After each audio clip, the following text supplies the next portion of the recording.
Para nelayan berada di laut lepas. Kaum ibu sedang sibuk di dapur. Anak-anak usia sekolah menikmati hari libur. Sebagian pemuda sedang berolahraga. Sebagian lagi bersiap-siap menuju pantai untuk rekreasi. Para buruh bangunan sedang bekerja. Suasana pasar hiruk-pikuk dengan berbagai transaksi. Burung-burung baru saja meninggalkan sarang. Tiba-tiba pukul 7:58 waktu Indonesia Barat, hari Ahad, 26 Desember 2004, bumi Serambi Mekah berguncang dahsyat. Guncangan gempa pada 8,9 skala Richter itu berlangsung puluhan menit tanpa henti. Bumi bergerak ke bawah dan ke atas, ke kiri dan ke kanan, berayun-ayun terus-menerus. Orang-orang berlari keluar rumah, berkumpul di jalan-jalan dan lapangan terbuka. Mereka seperti berada dalam tampi. Kepala terasa pusing, sehingga banyak yang terjerembab ke bumi. Suara azan Allahu Akbar berkumandang dari menara-menara masjid dan menasa. Suara zikir pun membahana di mana-mana. Jutaan mulut manusia melafazkan asma Allah dan Rasulullah secara terus-menerus. La ilaha illallah, Muhammad Rasulullah.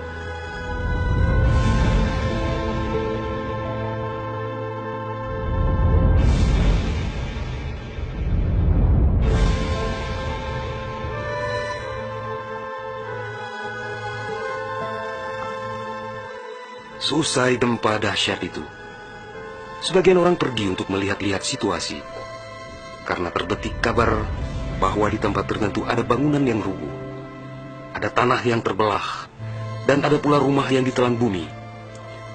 Tidak terpikirkan oleh mereka apa yang akan terjadi setelah itu. Tidak ada tanda-tanda alam yang begitu kentara. Tidak ada yang mampu menafsirkan dan menduga sebentar lagi akan terjadi bencana maha dahsyat yang meluluh lantakkan permukiman penduduk sepanjang pesisir Aceh. Tidak ada pula yang mampu menerjemahkan berbagai firasat atas pusaran nasib yang bakal menimpa tanah rencong. Juga hampir tidak ada yang memahami tanda alam, manakala air laut surut beberapa ratus meter. Orang-orang di pesisir pantai tampak asyik mengumpulkan ikan yang menggelepar-gelepar. Bahkan air sungai pun mengering, namun tidak ada yang dapat membaca tanda-tanda itu.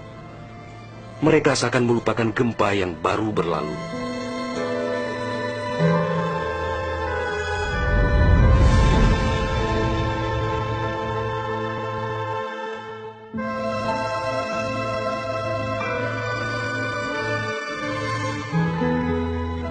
Di berbagai tempat, orang-orang sibuk memperbincangkan gempa sangat dahsyat itu yang belum pernah mereka alami. Namun tak lama kemudian orang-orang mendengar bunyi dentuman sangat keras, disusul suara gemuruh dari arah laut. Bunyi dentuman itu terdengar sepanjang pesisir Aceh Besar, Banda Aceh, Aceh Jaya, Aceh Barat dan Nagan Raya. Orang-orang mengira itu adalah bunyi bom. Memang sebelumnya sering terdengar bunyi bom yang menghiasi kehidupan orang Aceh ketika itu, karena Aceh dalam situasi konflik bersenjata. Orang-orang pun bertanya dalam hati, mengapa masih ada pihak yang tega berperang dalam suasana yang begitu menakutkan?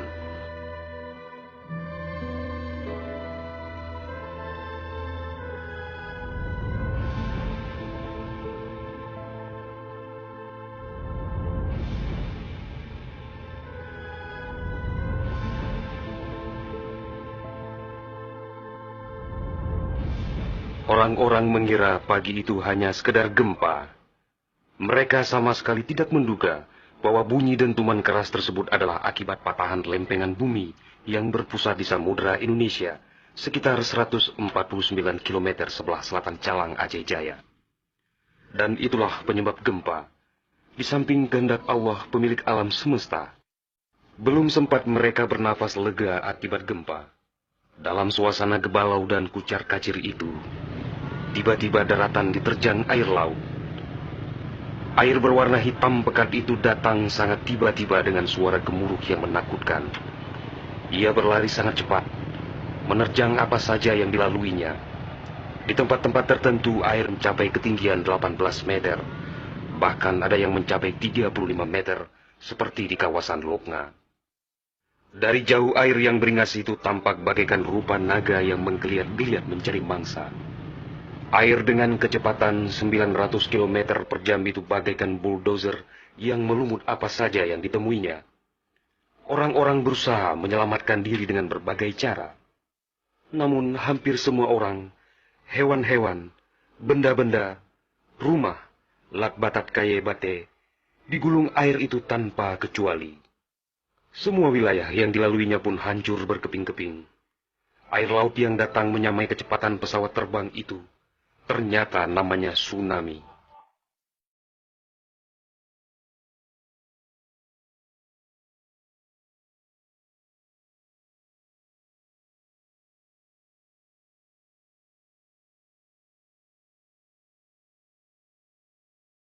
Kekuatannya memang luar biasa. Kapal apung PLN yang diparkir di perairan Uleliu, Banda Aceh, digelandang tsunami sampai 3 km ke darat.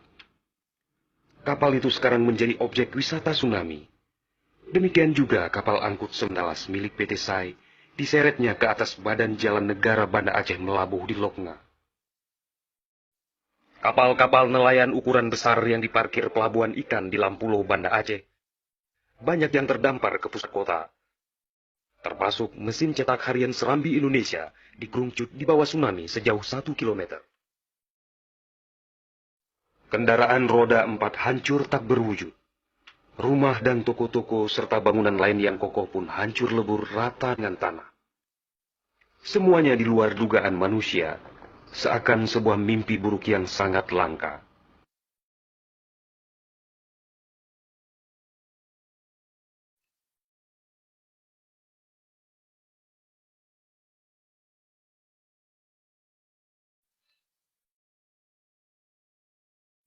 Setelah kira-kira 15 menit air laut itu beraksi, suasana pesisir Aceh pun lengang, sunyi, sepi, senyap, dan hening yang tak bisa dilukiskan dengan kata-kata. Sebagian besar permukiman penduduk rata dengan tanah, seakan instrumentalia kehidupan telah berakhir sampai di sini. Ratusan ribu orang nelangsa, teduk tesepuk, telok ngonjaro, teingat kedro hanaledaya, atau terduduk lunglai bersilang tangan, mengingat nasib tiada berdaya.